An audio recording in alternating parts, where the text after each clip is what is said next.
Oi, este aqui é o 7º vídeo do mês do terror, edição 2020. E o que temos para hoje é a resenha do conto Tudo o que me importa é você, escrito por Joy Hill, aqui dessa coletânea Carrossel Sombrio e Outras Histórias.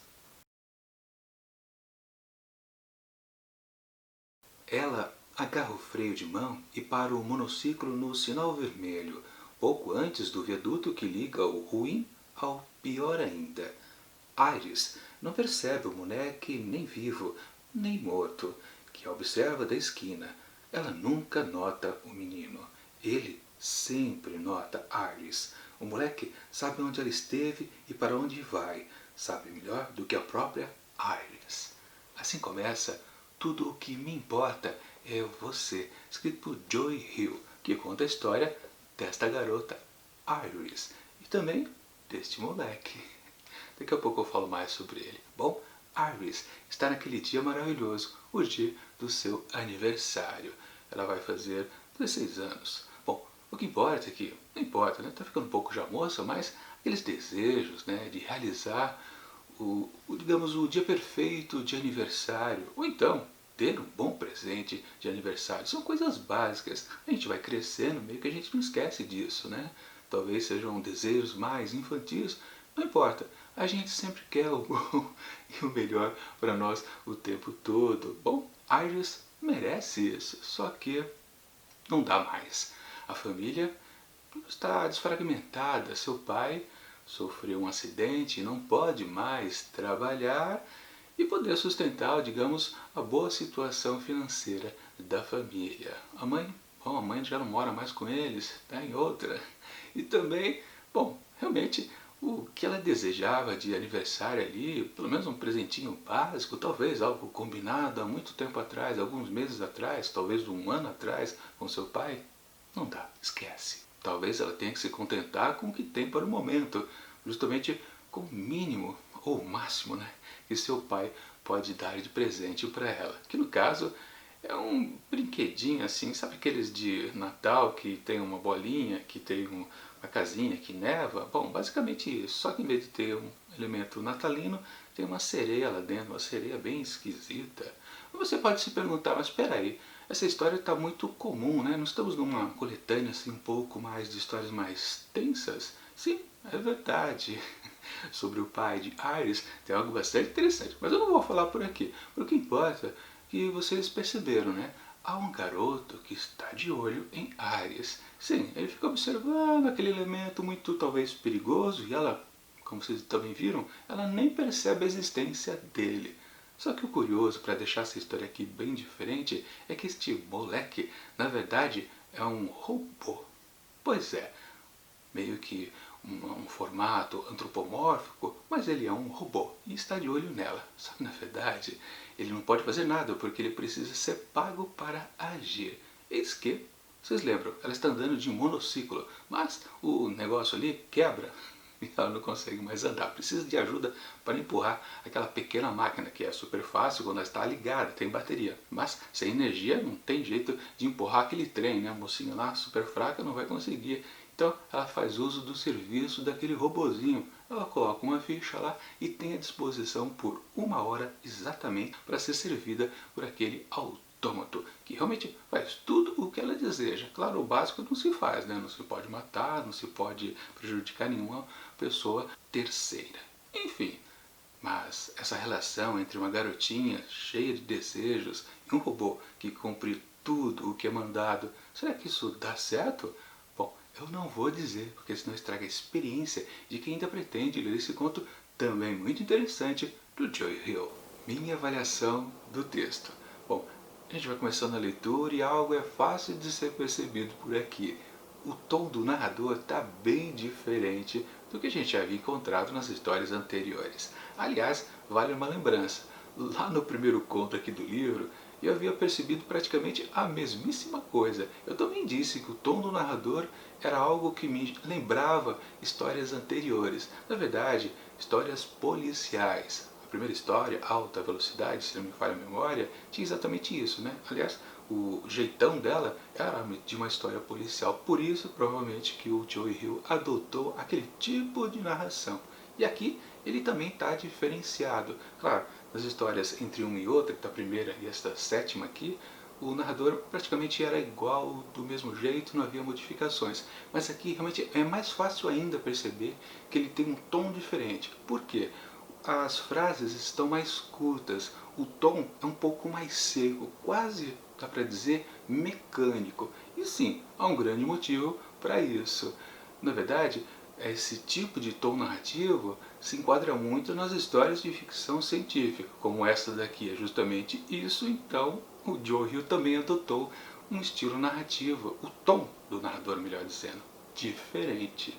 E por que é seco? Por que é meio mecânico? Basicamente por causa do personagem do robô, do moleque artificial. Não que, digamos, esse narrador está conectado a este robô. Não é uma história, por exemplo, em primeira pessoa, não. Mas talvez a gente possa pensar que é um sistema geral, né, onde o robô está conectado, que talvez esteja contando essa história. É uma hipótese. Aliás, eu pensei nisso praticamente agora. Não havia notado, ido por esse lado quando eu estava fazendo a leitura. Mas a secura da narração, isso é bem evidente. E aliás, quando a gente começa a história e a gente percebe essa mudança um pouquinho brusca do jeito de contar a história, aquilo incomoda bastante. E no fundo, o começo da história, ela é um pouco lenta, não é muito interessante. A gente sabe que o escritor gosta de enrolar bastante no seu cenário, né, de apresentação do background da história. Então a gente fica com um pouco o pé atrás, com certeza.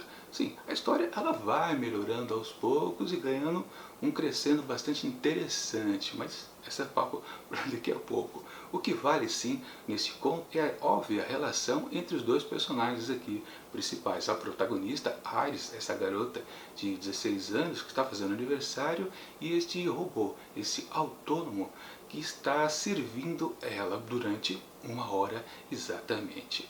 É uma relação que vai crescendo aos poucos e justamente na narração a gente percebe como há uma grande ênfase para como se processa o pensamento mais do robozinho, que é chamado de Chip, do que da menina ou adolescente, a Iris.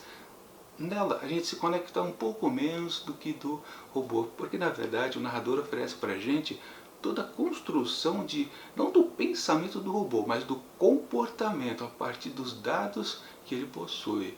No momento onde Iris se apresenta para ele, diz o seu sobrenome, praticamente no momento a seguir, o robô já sabe tudo da vida dela e de sua família. E ele tem um comportamento, por exemplo, sem querer dar grandes spoilers, né, de mesmo tendo informações suficientes para poder dialogar com a sua cliente, ele deixa que ela fale o que ele já sabe.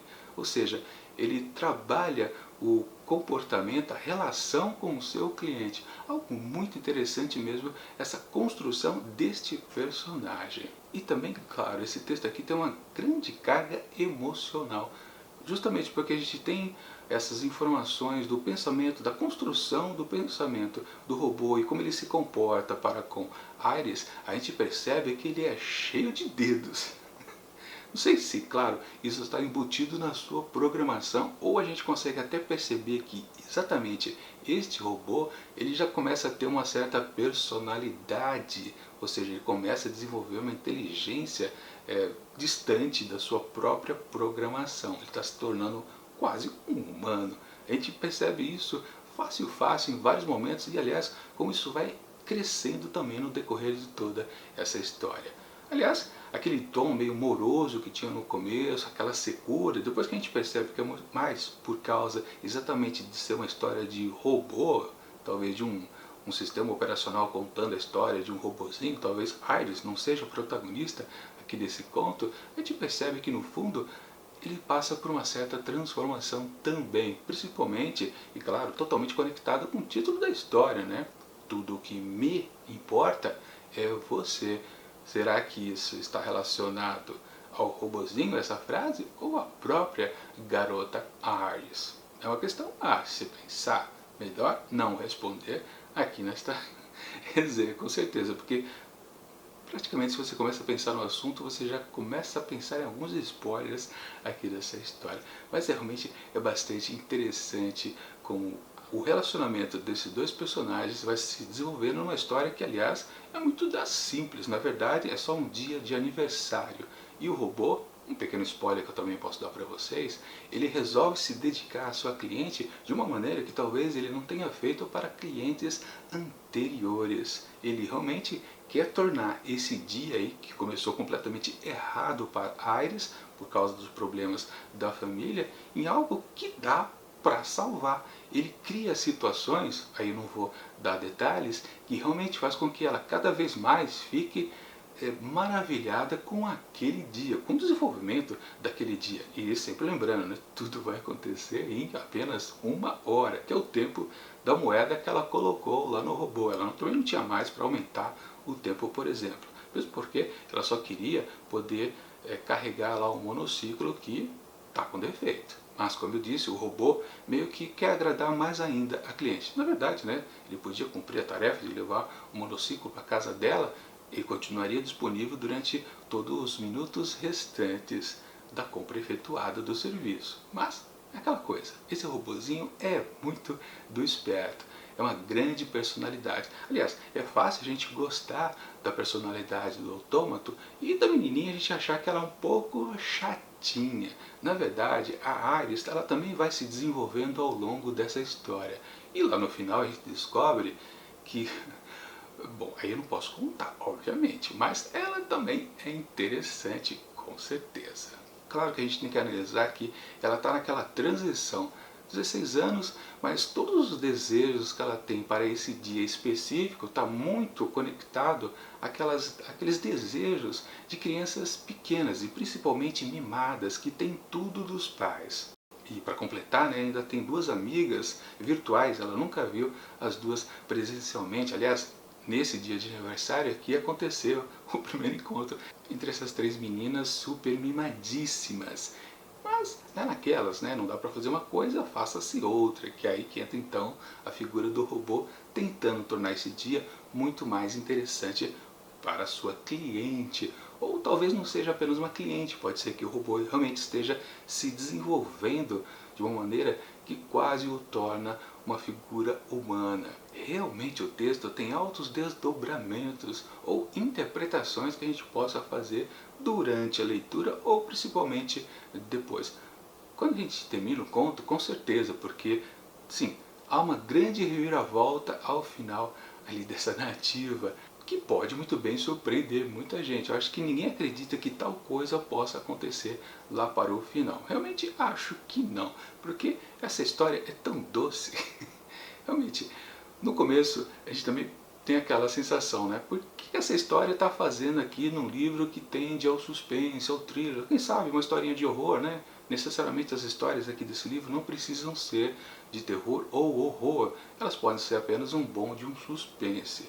Quando a gente fica sabendo mais detalhes a respeito do pai de Iris, sim, aquilo é chocante. As cenas descritas são de meter um pouquinho de medo, mas não muito. Então a gente realmente fica na sensação que temos então mais uma história simples, sem cair na coisa do horror, do terror, do sangue para tudo quanto é lado. Mas o texto sim guarda uma surpresa pra gente mais ao final. Claro que eu não vou dar dica nenhuma para vocês, mas é algo que quando acontece, você também fica pensando, não é uma coisa assim, de outro mundo, né, de arrepiar. Mas, de novo, quando você termina a leitura e faz algumas reflexões a respeito da personalidade desses dois personagens, aí você percebe que, tipo, peraí, alguma coisa diferente está acontecendo aqui no final dessa narrativa, completamente do que era lá no começo. Muita coisa mudou, ou na verdade sempre foi assim e a gente não tinha percebido. Pois é, as personalidades envolvidas aqui dos dois protagonistas a gente não entende completamente. Ao final que a gente liga uma coisa com a outra e fala, caramba, me surpreendeu.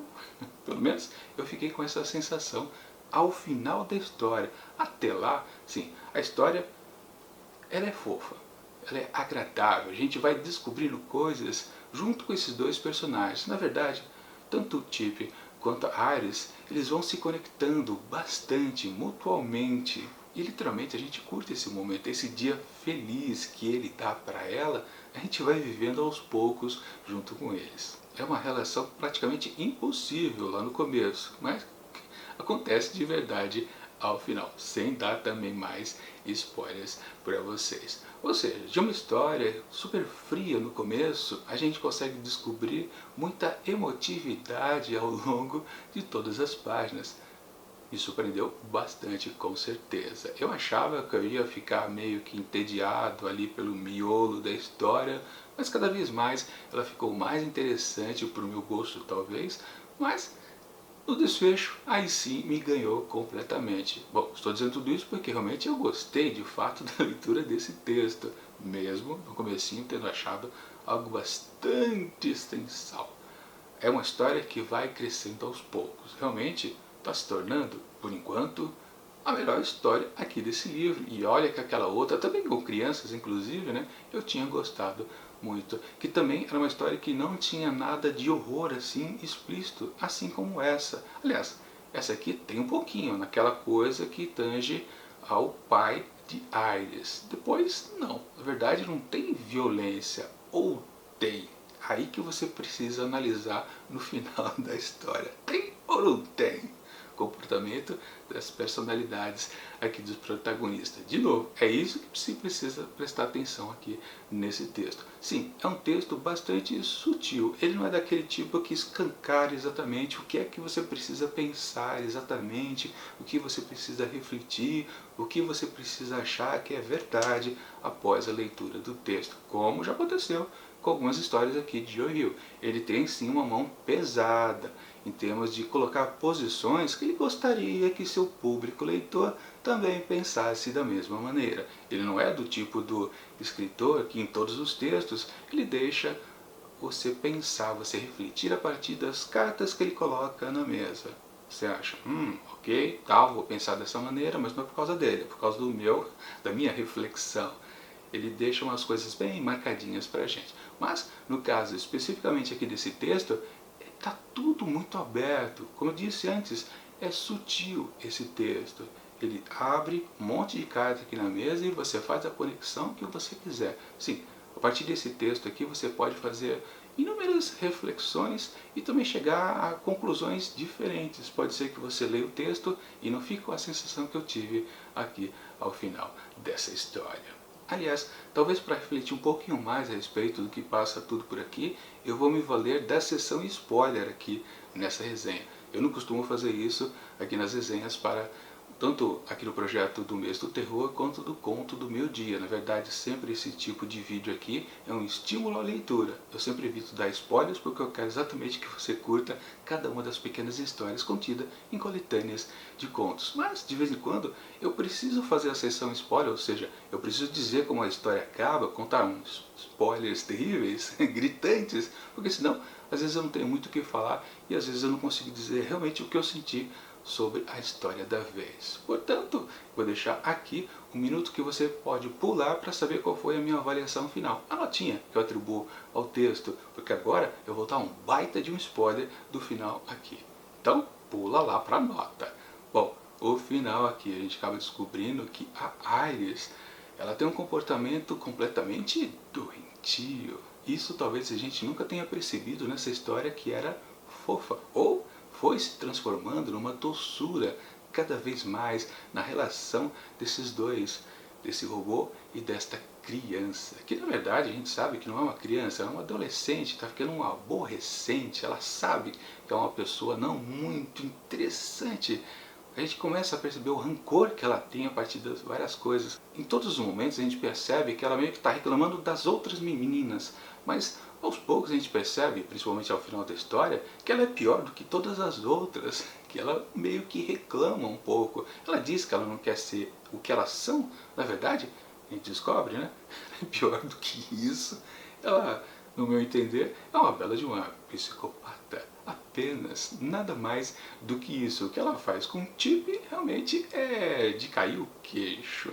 E você pode pensar realmente, mas é só uma coisinha meio que tosca. Não, na verdade é aquilo que confirma exatamente que ela é uma pessoa completamente pirada da cabeça.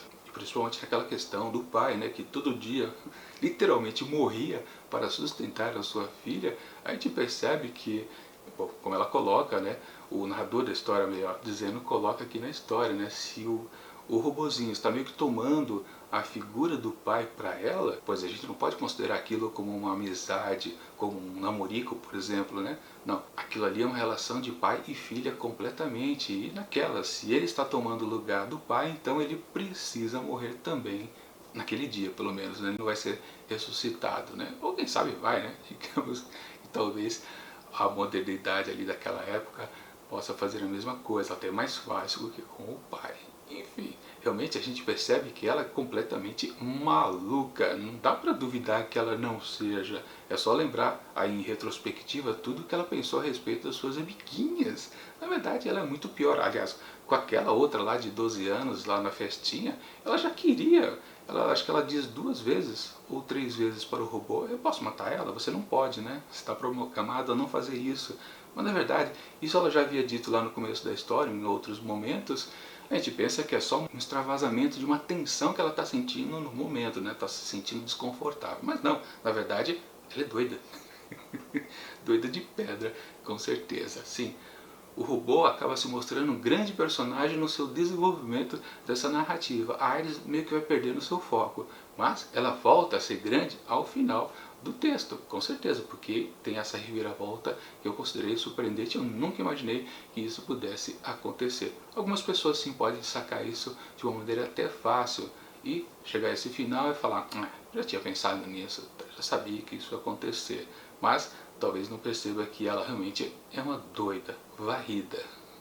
E vai ser pior ainda quando ela tiver 18 anos e puder ter a mesma profissão do pai. Imagine o que ela vai poder fazer. Será que ela vai realmente se dispor a ser contratada para ser morta com requintes de crueldade para os seus clientes? Ou ela vai fazer exatamente o contrário? É uma coisa a se imaginar. Está aí um texto que podia ter uma bela de uma continuação por Joe Hill. Se tivesse escrito esse texto, eu com certeza continuaria, mas fácil. Enfim, essa personagem, a Iris, realmente ela também tem um grande crescendo durante toda essa história, mas às vezes a gente pode não perceber e só depois lá no finalzinho, no desfecho, que aí sim, digamos que a Iris, você é assim. Enfim, para tudo que me importa é você, escrito por Joe Hill, eu atribuo 5 asteriscos. Fácil. Gostei muito desse texto que no começo eu achava que não ia gostar. Mas sim, a melhor coisa de se ler uma coletânea de contos é ser surpreendido. Às vezes, claro, quando a gente entra numa próxima história, a gente pensa: puxa, que coisa fraca em relação a outra que eu li antes, ou exatamente o contrário. De qualquer forma, ler coletâneas sempre tem essa diversão, essa montanha russa. Você sobe e desce, às vezes você gosta, às vezes você não gosta, e claro, varia de leitor a leitor. Se você quer ler junto comigo aqui esse livro de Joe Hill, vou deixar na descrição do vídeo o link para você poder adquiri-lo através lá da Tag Experiências Literárias, que vende o livro dentro da sua caixinha mistério Tag Inédito, a caixinha laranja, como eu gosto de dizer. Enfim, é a única maneira por enquanto, porque o livro não está nas livrarias comuns. Mas vale a pena, você compra a caixa mistério, tem uns itens a mais e curte aqui a leitura junto comigo. Enfim, agora é só esperar o próximo vídeo no domingão com a próxima história aqui de Joe Hill. Mas enquanto ele não chega, eu deixo aqui do lado dicas de outras resenhas que já aconteceram em anos anteriores aqui do Mês do Terror. E tchau!